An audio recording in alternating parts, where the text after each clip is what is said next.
siempre se conmemora en las escuelas la creación de la bandera, decía la bandera nacional. Pero en realidad es la muerte del general Belgrano. Belgrano nace en 1870 y murió en 1770 y 1820. El 20 de junio murió. Muy joven. Muy joven para la época, podía vivir unos años más. Pobre, a pesar de haber sido el ganador de las batallas de Salta y Tucumán, y le habían dado 40.000, lo que serían dinero fuerte en aquella época en oro, pesos oro, él los donó para hacer escuela, que la última se terminó de hacer no hace mucho. Ese dinero que había quedado lo traspolaron, digamos, a la actualidad y hicieron la escuela. Y bueno, la historia, entonces Mitre, como adornó todo a favor de él, dice que la historia la cuentan los vencedores, y en realidad la historia que nosotros conocimos hasta la llegada del revisionismo allá por mediados del siglo pasado, era la historia mitrista. Y Mitre, Pera, Belgrano, San Martín, Rivadavia, eran todos próceres. En realidad no era así. En Rivadavia y San Martín eran enemigos irreconciliables. Y lo mismo Belgrano. Belgrano estaba con San Martín, estaba con Moreno, con Monteagudo, eran los jacobinos acá. Mejor dicho, Belgrano, Monteagudo y Moreno. San Martín todavía estaba en España.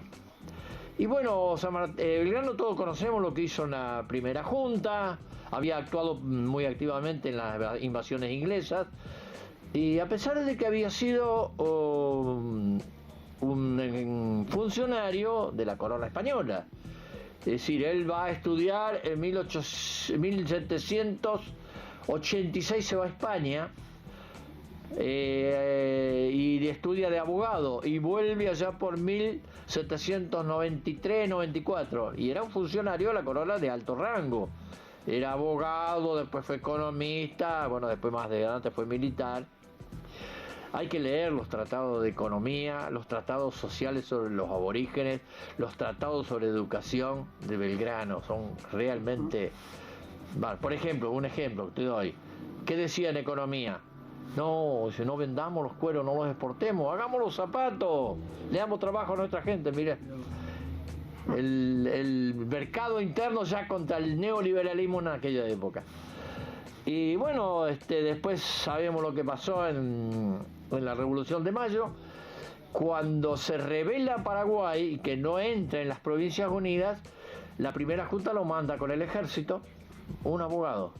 Se puso la charretera, el mando de general, y con el ejército se fue a tratar de reducir a los paraguayos, que ya lo tenían a Solano López, que no transaba con toda la idea jesuítica. Paraguay quedó aparte, sí.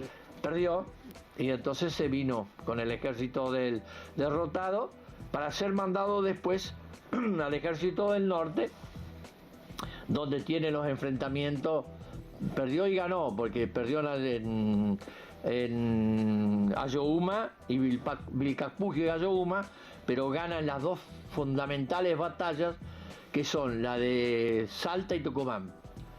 Es decir, el primero tiene el éxodo en Jujuy, unos años antes, poco tiempo antes. Cuando se viene a Tucumán, él va dejando tierra arrasada, porque venían los realistas desde el Alto Perú, es decir, de Bolivia. Deja tierra arrasada en el éxodo donde tiene mucha participación Juana Azurduy, por ejemplo. Y ahí los enfrenta en Tucumán y los derrota. Los derrota en Tucumán y inmediatamente los persigue y los vuelve a derrotar en Salta. Quedó destruido el ejército realista y se viene otra vez para Tucumán. Y desde ahí, la tejemaneje de los directorios, en el cual estaba influenciando fuertemente Rivadavia, que era la mentalidad, digamos, no muy nacionalista, no muy patriota, y lo hace regresar. Y a todo esto, yo cuento un poquito, ¿no?, lo que había pasado con la revolución. La revolución lo mandan a Belgrano, a Paraguay, lo mandan a Moreno a un viaje a Inglaterra diplomático, lo sacaron del medio y encima lo mataron en alta mar, lo asesinaron.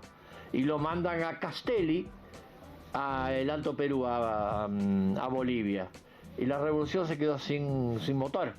Estaba muriendo la revolución, allá por finales del 1811.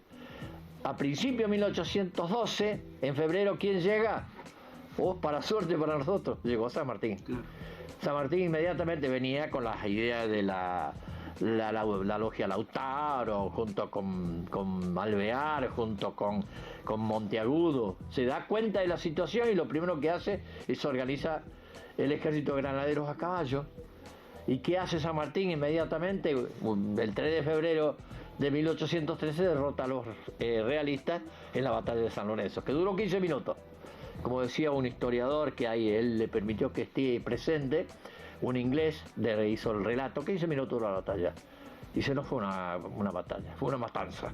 Los terminaron y se terminó el ejército español en el Río de la Plata. Y a todo esto ya estaba Belgrano en el norte, y después lo mandan a San Martín y en la posta de Yatasto se encuentran, y entonces Belgrano le entrega el ejército a San Martín y se viene. Ya por 1816 habrá sido, porque en el 17 ya San Martín cruza los Andes en febrero. Viene a Buenos Aires, es ignorado, es ninguneado, muere, enferma en la más extrema de las pobrezas y muere el 20 de junio.